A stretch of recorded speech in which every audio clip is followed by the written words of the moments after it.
আসসালামু আলাইকুম to everyone. আজকে একটি নতুন ভিডিও নিয়ে হাজির হয়েছে। আজকে আমরা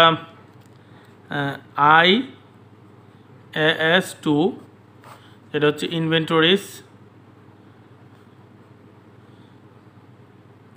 নিয়ে একটু কথা বলবো। এখান থেকে একটা ম্যাথস আসে, তো এই ম্যাথসটা হচ্ছে আমাদের যে বিভিন্ন জব এবং ICMA তো আসে, CMA বলেন, তারপরে গ্যাস ফিল্ডের পেট্রোবাংলার যে পরীক্ষাগুলো বলেন, এইখানে আসে।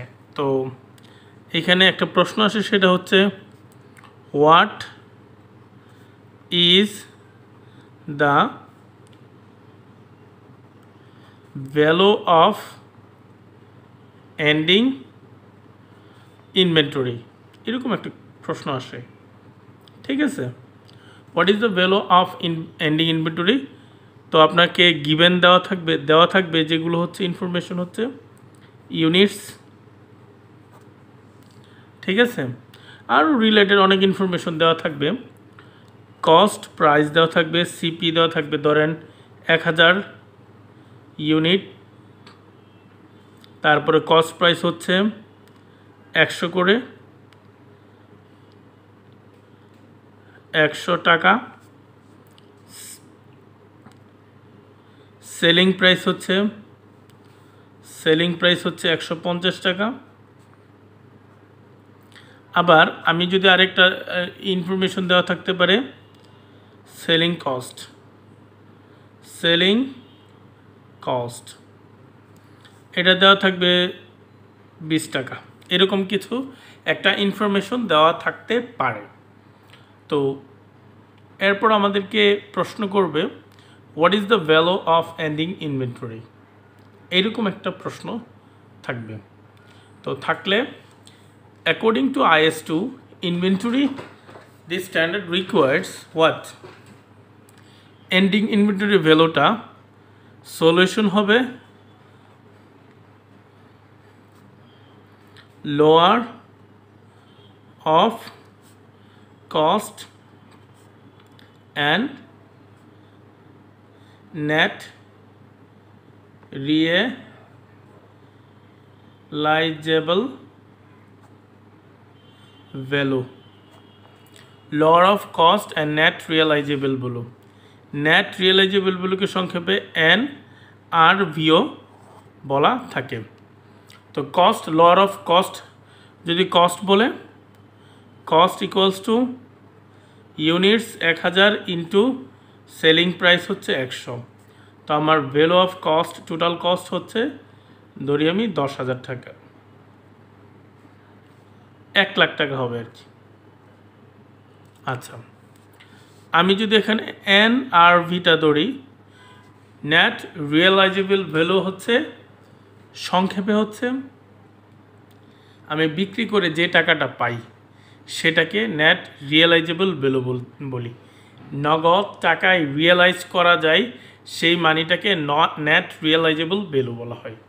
এখন আমি সেলিং প্রাইস কত, ইউনিট কস্ট, এটা ধরেন পার ইউনিট, এটাও পার ইউনিট। তাহলে আমি নেট রিয়েলাইজেবল ভ্যালু হবে 150 ইন্টু -20 ইন্টু এই যে 1000 ইউনিট। তো আমার এখানে কত, 120 ইন্টু 1000, 120 ইন্টু 1000, 1 লাখ।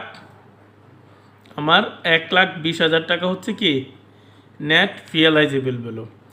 এখন আমি দেখব যে দুইটার মধ্যে ছোট কোনটা, এটা এবং এটার মধ্যে ছোট কোনটা। ছোট প্রশ্ন আসতে পারে, নেট রিয়েলাইজেবল ভ্যালু বের করেন, আবার এন্ডিং ইনভেন্টরি ভ্যালু বের করেন। তো ছোট কোনটা, কেন ছোটটা নেব, অ্যাকর্ডিং টু কনজারভেটিজম প্রিন্সিপাল, যেটা আমরা সমাপনী মজুত পণ্যের মূল্য যেটা কম সেটা ধরতে হবে, একদম ডিরেক্ট কথা। তো আমি দেখব এখানে 1 লাখ, এখানে 1,20,000, তাহলে আমি এন্ডিং ইনভেন্টরি ভ্যালু হবে, এন্ডিং ইনভেন্টরি ভ্যালু হবে 1 লাখ। এখন এটা যদি 80,000 হতো, 1,20,000 জায়গায় যদি 80,000 হতো, তাহলে নেট এন্ডিং ইনভেন্টরি ভ্যালুটা হতো ৮০,০০০, এটা যদি ৬০,০০০ হইতো উপরেরটা, তাইলে এটা ৬০,০০০ হতো। এভাবে আর কি, মানে দুইটার মধ্যে যেটা কম। আর এটা হচ্ছে সূত্রটা হচ্ছে NRB, সূত্রটা হচ্ছে selling price minus cost to sell. এখন এটা ইউনিটে হিসাব করলে ইউনিটে হবে, আর হচ্ছে টোটালে হিসাব করলে টোটাল হবে। এই হচ্ছে প্রশ্ন। আপনাদের যদি কোনো ধরনের সমস্যা থেকে থাকে একটু জানাবেন। এগুলো হচ্ছে আপনার, এটা হচ্ছে এন্ডিং ইনভেন্টরি ভ্যালু বের করে একটা মেথড। আবার